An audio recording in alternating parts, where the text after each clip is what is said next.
ආයිබෝන් කියලා ඔයාලටත් මම පිළිගන්නවා කුසලා සිම්පල් ලයිෆ් මගේ YouTube channel එකට. ඉතින් ගොඩක්ම වටින වීඩියෝ එකක් තමයි අද මම අරගෙන ආවේ ඔයාලට උදේ පාන්දරට බන්න පුළුවන් රසවත් කිරි එකක් හදාගන්න විදිය vegetarian කිරි එකක්. ඉතින් සත්ව කිරි වගේ නෙමෙයි මේක ඉතාමත්ම පෝෂ්‍යදායකයි ශරීරයට ඉහළ පෝෂණයක් ලැබෙනවා අපේ ලෙඩ රෝග වලට ඉතාමත්ම ගුණදායකයි. ඉතින් මම ඒක පැහැදිලි කරන්නම්. Sesame milk Sesame කියන්නේ තලවලට තල ඇට වලින් හදාගන්න ඉතාමත්ම රසවත් කිරි එකක් තමයි අද මම වීඩියෝ එකකින් අරන් එන්නේ. ඉතින් තල කියන්නේ අපේ ශරීරයට අසීමිත ගුණයක් ලබා දෙන ධාන්‍ය විශේෂයක් අපේ පොළවේ හැදෙන්නේ විශේෂයෙන්ම රජරට පළාතේ. මේක හදන්න වෙනම කාලෙකුත් තියෙනවා. ජනවාරි ඉඳන් අප්‍රේල් වෙනකන් තමයි තල හිටවන්නේ. ඉතින් ඒ කාලේ වහින වැස්සටත් කියනවා තල වැස්ස කියලා. ඉතින් තල નિયમિત කාලයට පැහුණාම ඒවා කපනවා ගොයන් වගේ. ඊට පස්සේ වේලෙන දානවා. වේලෙන දාලා ඒ කරල් ඇතුලේ තියෙන ඇට ඉවත් කරගන්නවා. එතකොට කළු තල කියන්නේ ඒවට තමයි. ඊට පස්සේ හොඳට ඒවා පෑහලා සුද්ධ කරලා තමයි සුදු තල හදාගන්නේ. ඉතින් සුදු තල වලින් තමයි අද මම මේ කිරි එක හදන්නේ. ඊට කලින් මේ තලවල තියෙන අසීමිත ගුණ පොඩ්ඩක් ඔයාලට විස්තර කරන්න හිතන මට නොදන්න අයට දැනගන්න. තල කියන්නේ විටමින් B බහුල ධාන්‍ය විශේෂයක්. ඔයාලා දන්නවා ආයුර්වේදයේ තෙල් වර්ග හදනවා. ඒ වගේම රූපලාවන්‍ය සඳහා තෙල් වර්ග හදන්න මේ තල තෙල් තමයි විශේෂයෙන්ම උපයෝගී කරගන්නේ. තල ඇට වලින් හිඳින තෙල්. මේ තල තෙලට තමයි මිශ්‍ර කරන්නේ එක ඖෂධ වර්ග. ඉතින් තල තෙල් කියන්නේ ඉතාමත්ම පෝෂ්‍යදායී තෙල් විශේෂයක්. ඒ වගේම තමයි තල තෙල් වල කොලෙස්ටරෝල් තියෙන්නේ. අහිතකර කොලෙස්ටරෝල් නෙමෙයි හිතකර කොලෙස්ටරෝල්. ඒ කියන්නේ LDL නෙමෙයි HDL. ඉතින් තල ගත්තොත් අක්මාව වකුගඩු පීහාව ආමාශයට ඉතාමත් හිතකරයි. ඒ කියන්නේ ආහාර ජීර්ණ පද්ධතිය රැකගන්න මනා පිටිවහලක් ලැබෙනවා මේ තල වලින්.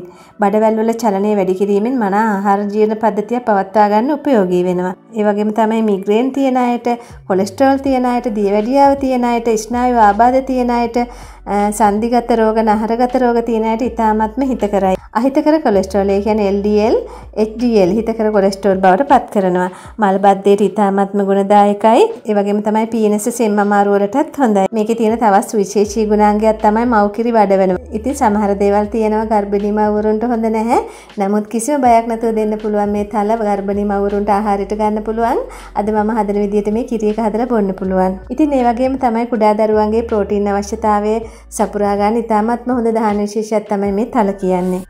ඉතින් අවශ්‍යම දේ මට කියන්න බැරි වුණා. ඔයාලගේ හිස කෙස් වර්ධනය කරගන්න. තට්ටේ පෑදෙන්න යන හිස කෙස් වර්ධනය කරගන්න ඉතාමත්ම හොඳයි මේ තල. ඒ විශේෂයෙන්ම කළු තල.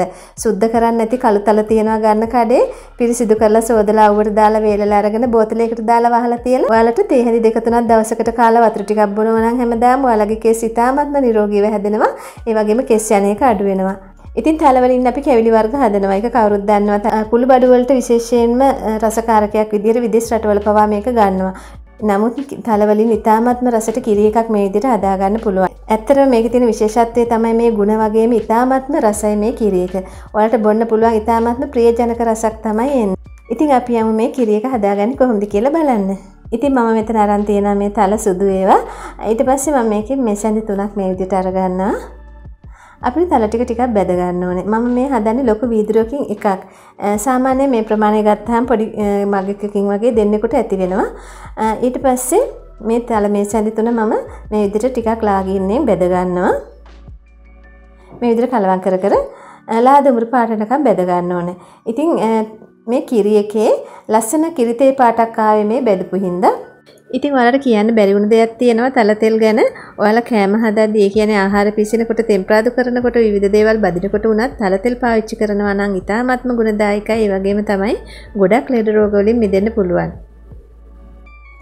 ඊට පස්සේ මම මේක ටිකක් නිවෙන්න දාලා මේකට ඔයාලට තියෙනවා නම් රටින්දි දාගන්න පුළුවන්. මම රටින්දි දෙකක් ගත්තා. ඉතින් අනිවාර්ය නැහැ. නමුත් රටින්දි දාගත්තාම රසයක් වගේම ගුණයකුත් එකතු වෙනවා තව. ඊට පස්සේ මම රටින්දි වල ඇටත් අයින් කරගත්තා. දැන් මේක නිවිලා තියෙන්නේ. මම බ්ලෙන්ඩර් ජායකට දා ගන්නවා. දාලා රටින්දිත් දාගෙන ඊට පස්සේ ඔයාලට අවශ්‍ය වතුර ප්‍රමාණය දාගන්න. ඉතින් මම මේ සැඳි 3යි තල ගත්තේ. ඉතින් ඔයාලට සාමාන්‍යයෙන් පොඩි කෝප්ප දෙකකට විතර මේ ප්‍රමාණය ඇති වෙනවා. මේක ටිකක් ලොකු වීදුරුවක්. මම මේ වීදුරුවේ එකක් හදා ගන්න ඕනේ හින්දා වතුර වීදුරුවක් දා ගන්නවා. දාලා ඊට පස්සේ හොඳට මේක බ්ලෙන්ඩ් කර ගන්න ඕනේ. ඉතින් හොඳට මේක විනාඩි 4-5ක් බ්ලෙන්ඩ් කරගන්න. ඉතින් ඔයාලට අවශ්‍ය නම් සීනිත් දාගන්න. මම සීනි මේස හැන්දක් මේකට එකතු කරනවා. සීනි නැතු වුණත් හදාගන්න පුළුවන්. ඊට පස්සේ හොඳට මේ විදිහට බ්ලෙන්ඩ් කරගත්තට පස්සේ පෙරා ගන්න ඕනේ. ඉතින් ඔයාලට කලින් තල ටික බැදලා හොඳට තියාගත්තා නම් බෝතලයකට දාලා ඔයාලට අවශ්‍ය වෙලාවට මේ කිරි එක ඉක්මනින්ම හදාගන්න පුළුවන්. ඉතින් මේ රොඩු ටික ඔයාලට අහක දාන්න ඕන නැහැ. මේක රොටි හදනකොට දාලා පිටි වලට දාලා කලවම් කරලා හදාගන්න. ඉතින් අපරාධ විසි කරන්න එපා හින්දා. ඊට පස්සේ දැන් හරි මේ කිරි එක මම මේ විදිහට දාගන්නවා වීදුරට. ඉතින් ගොඩාක් සුවඳක් එනවායි වගේම රසකුත් දැනෙනවා. ඔයාලා දන්නවා.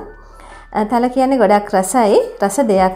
ඔයාලත් හතියකට දෙසරයක් හරි හදලා බොන්න. මේක ඔයාලට මේ විදිහට බොන්නත් පුළුවන්. ඒ වගේම ඔයාලට රස්නෙන් බොන්න ඕන කියලා හිතනවා නම් මේක මේ විදිහටම ටිකක් ලිපේ තියලා රත් කරගන්න අපව භාජනයකට දාලා. එහෙම නැත්නම් ඔයාලට කූල් කරලා බොන්නත් පුළුවන්. ඉතින් කිරි පිටි වෙනත් දේවල් ගන්න යන සල්ලි පොඩ්ඩක් හරි ඉතුරු කරගෙන ඔයාලට තල ටිකක් ගෙදර ගෙනත් තියාගත්තාම මේ වගේ රස කිරි පානයක් ඔයාලට හදාගන්න පුළුවන්. ඉතින් මගේ වීඩියෝ එක හොඳ නම් බලලා ලයික් එකක් දාලා අදහසක් ලියන්න. ඒ වගේම subscribe කරපු නැති කෙනා නම් subscribe එකක් දාලා එකතු වෙන්න. ඉතින් ගිහින් එන්නම්. සුබ දවසක් නිරෝගී දිවියක් කාල සියලුම දෙනාට.